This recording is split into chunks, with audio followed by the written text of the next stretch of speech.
Sila ang TBJ Defenders. Pagtatanggol ang katotohanan sa mga bashers. Tunay ang kanilang dala, katotohanan talaga. Sabihin nyo, ibiyan sa kanilang uubra. Hi guys, this is DJ K na my K. Okay and okay din kayo. Shoutout po sa mga ka-TBJ legit number cards natin dyan. Hi guys. Masaya na kasama TBJ sa mga number cards na may isang libong tuwa. Ang bubuo ng Okay, mga nagbabagang balita ngayon bukas ang broadcast! And shoutout po sa lahat. Please don't forget to like and subscribe to my channel and click the notification bell. Pakiclick na rin po yung mga TBJ Defenders natin. Nandiyan po sila down below on the links. And shoutout po kay Mamita Star Talk. Guys, pakilike and subscribe din siya sa kanya, no? Bagong reactionist natin ha. Showbiz reactionist. Okay, Vice Ganda. Kaagad na humihingi ng saklolo sa GMA executives. Ito guys, hindi ko I don't like to be biased, no, in this side. Natural lang po na minsan lumalapit tayo sa mga GMA kasi nakisilong sila ABS-CBN. So in my perspective, nga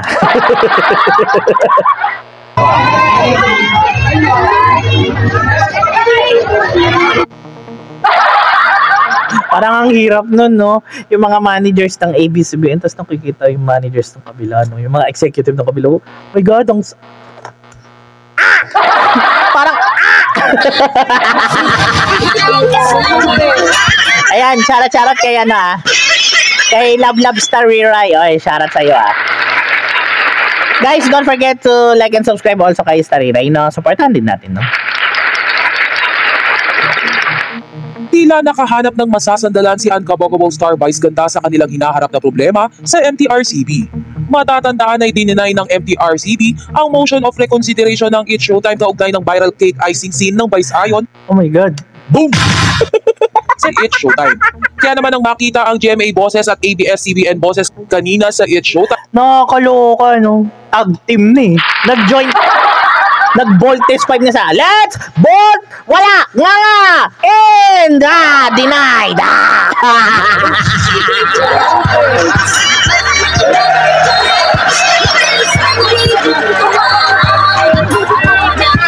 ay eto nakakatawa kasi itong GMA tsaka ABS-CBN.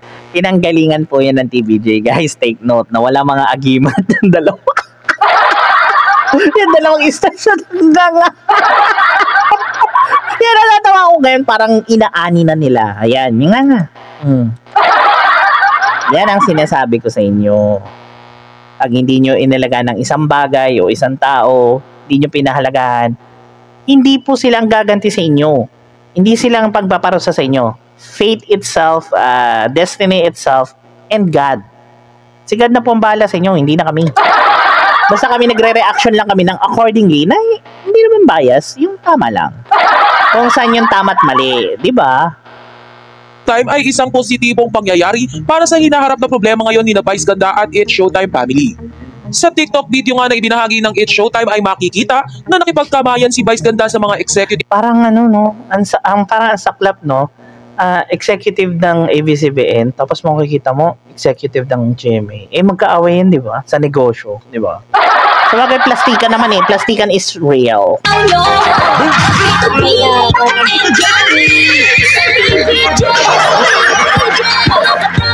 Magulat na lang kayo pag nasa GMA na yan. Si Vice. Magulat na lang kayo.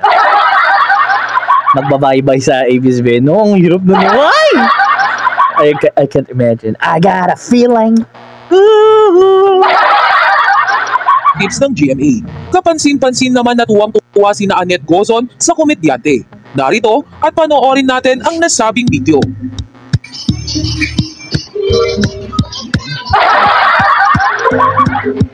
Saklap Saklap guys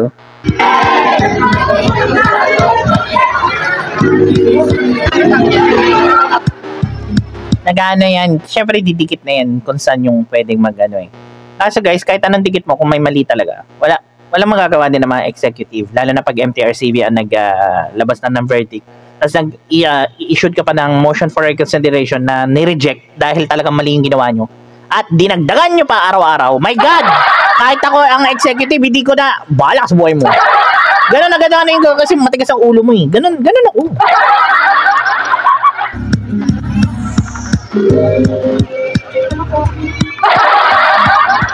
Diba?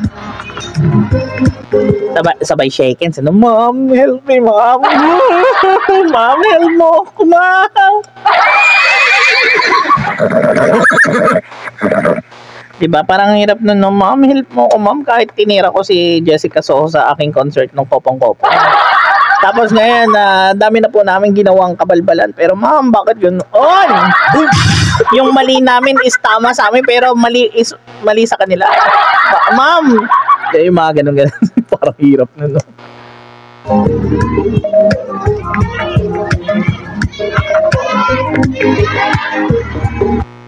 Saman, desisyon ng MTRCB sa It's Showtime.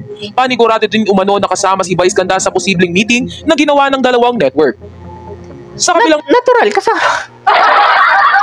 Natural, dalawa silang network kasi ABS-CBN, ano nila si Vice, di ba? Sakop. Pero nakianib sila sa GMA, nakibubong kasi medyo parang hindi sila good terms sa TV5 because of TVJ.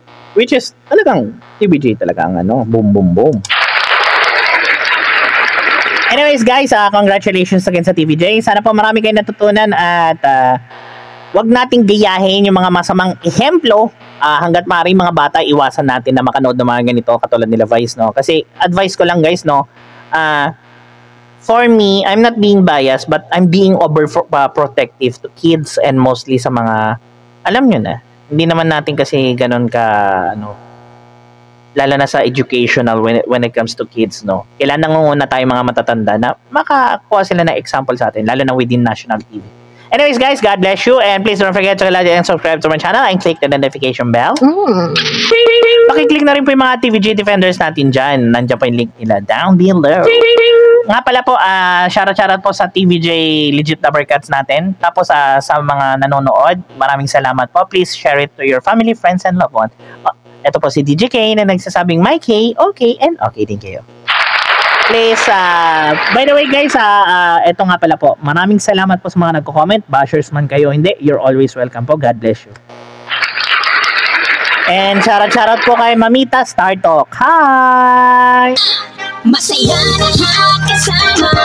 Always be kind, be authentic, be original, and be yourself. And lots of love. This is DJ K saying, see you on my next LS and next videos. Bye guys! Masaya lahat kasama.